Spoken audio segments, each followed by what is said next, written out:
kecha bir katta biznes marafonda bir qiz chiqib so'radi, kitob o'qish o'zi nima uchun kerak, qanday foydalari bor.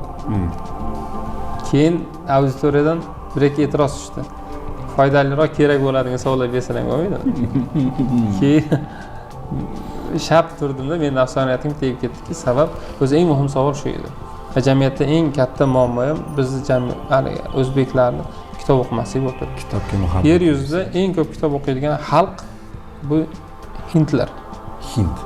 Bir haftada 11 soat 40 daqiqadan ko'proq kitob o'qishadi.